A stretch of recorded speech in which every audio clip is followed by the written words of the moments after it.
नमस्कार, cooking with वंदनामध्ये आपलं स्वागत आहे।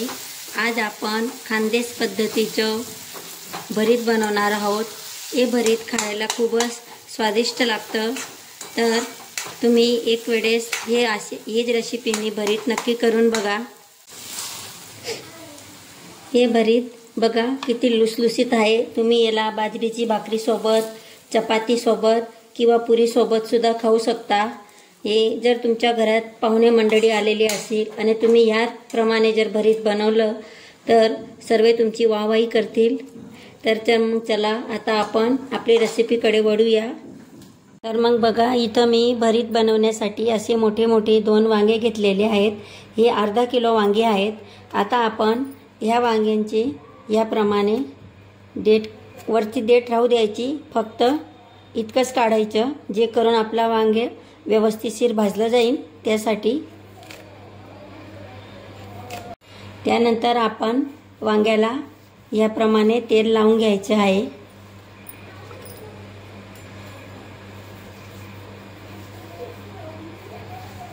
नंतर त्या वांग्यांना आपण चाकूच्या सहाय्याने याप्रमाणे थोडे थोडे चाकू टोचून द्यायचं, जे करून आपण जर वांगे भाजत असतो तर ते वांगे मधीपर्यंत व्यवस्थितशीर भाजले जातात। त्यासाठी याप्रमाणे आपण करून घ्यायचे आहे।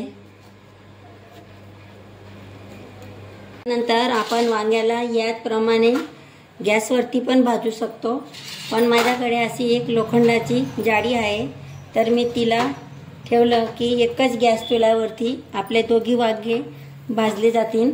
त्यासाठी मी या जाळीवरती भाजत आहे। जर तुमच्या जवळ ही जाळी नसली तरी तुम्ही डायरेक्ट गॅसच्या वरती ठेवून पण हे वांग भाजू शकतात। आणि 2-2 मिनिटांनंतर आपण या वांग्याला याप्रमाणे फिरवत राहायचं, जे करून ते सर्वीकडे व्यवस्थितशीर भाजलं जाईल। आणि बघा, त्याच जाळीवरती आपण अशा कडाकडाला हिरव्या मिरच्या सुद्धा ठेवायच्या आहेत आणि त्याच वांग्यांच्या सोबत मिरच्या सुद्धा भाजल्या जातील आपल्या। तर याप्रमाणे भाजून मिरच्यांचा ठेचा करून जर आपण भरीतमध्ये टाकलं तर आपलं भरीत अजून चविष्ट लागतं। त्यासाठी याप्रमाणे मिरच्या सुद्धा भाजून घ्यायच्या। हे बघा, वांग्यांच्या सोबत आपल्या मिरच्या सुद्धा भाजल्या गेलेल्या आहेत। मिरच्या पण या स्टेजपर्यंत आपल्याला भाजायच्या आहेत। आणि वांगे सुद्धा बघा आपले आता एवढे भाजले गेलेले आहेत। वांग्यांना सुद्धा पूर्ण भाजायचे, कुठेही त्याला राहू द्यायचे नाही। त्याच्या देठपर्यंत व्यवस्थित भाजायचं, जे करून ते देठ पूर्णपणे व्यवस्थित बाहेर निघून जाईल। आता आपले वांगे पूर्णपणे भाजले गेलेले आहेत। आता आपण यांना पूर्णपणे थंड होऊ देऊ, नंतर त्यावरची आपण साल काढून टाकणार आहोत। हे बघा, आता आपले वांगे एकदम गार झालेले आहेत। आता आपण त्यांची याप्रमाणे वरवरची साल जी काळी झालेली आहे ती काढून घ्यायची।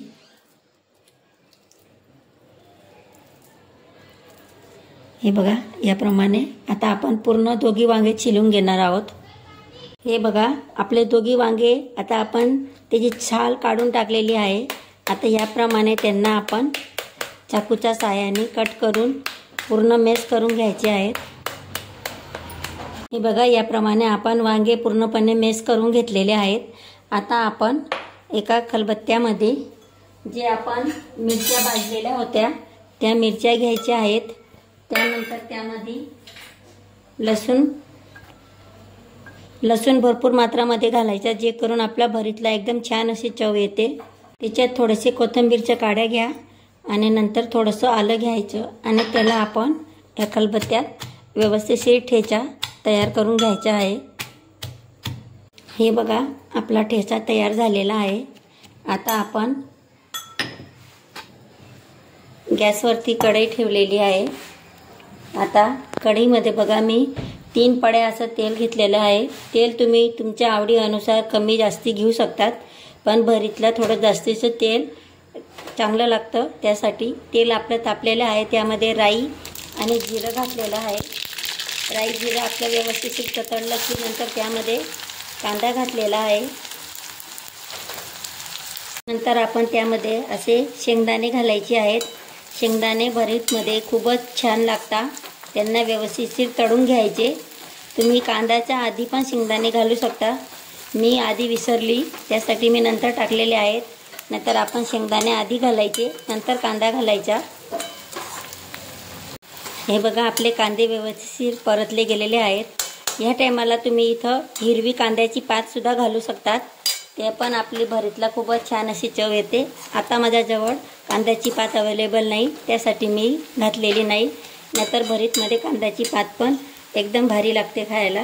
त्यानंतर आपण त्याच्यामध्ये जो आपण मिरचीचा ठेचा केलेला आहे तो घालायचा. याच्यामध्ये थोडीशी अशी हळद घालायची. हळद नाही घातली तरी पण चालतं, पण एक हळद घातल्याने आपला भरीतला रंग छान येतो, त्यासाठी थोडीशी हळदच घालायची. त्यानंतर याच्यामध्ये सुके मसाले आपण काहीच घालणार नाही आहोत. आपण हिरवी मिरचीचा वापर थोडा जास्ती केलेला आहे, त्यासाठी याच्यात लाल मिर्च पावडर टाकायची सुद्धा गरज नाही. जर तुम्ही हिरवी मिरची कमी घातली असेल तर तुम्ही लाल चटणीसुद्धा त्यात घालू शकता, पण हा हिरवी मिरचीचा ठेचा घातल्याने आपला भरीतला छान चव येते. हा हिरवी मिरचीच्या ठेच्यानेच भरीत केलं तर एकदम चांगलं. आता याच्यामध्ये आपण हे मॅश केलेले वांगे घालायचे आहेत आणि त्याला व्यवस्थित एकजीव करून घ्यायचं. त्यामध्ये स्वादप्रमाणे मीठ घालायचं. आपले वांगे आधीच भाजलेले होते, त्यासाठी त्यांना शिजवायची काही जास्ती आवश्यकता नाही आहे.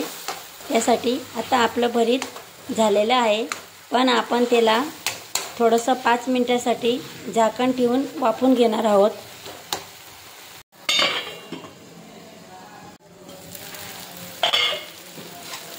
हे बघा आपण तेल पण टाकलेले आहे आणि आपल्या जे वांगे असतात त्यांनासुद्धा तेल सुटत असतं.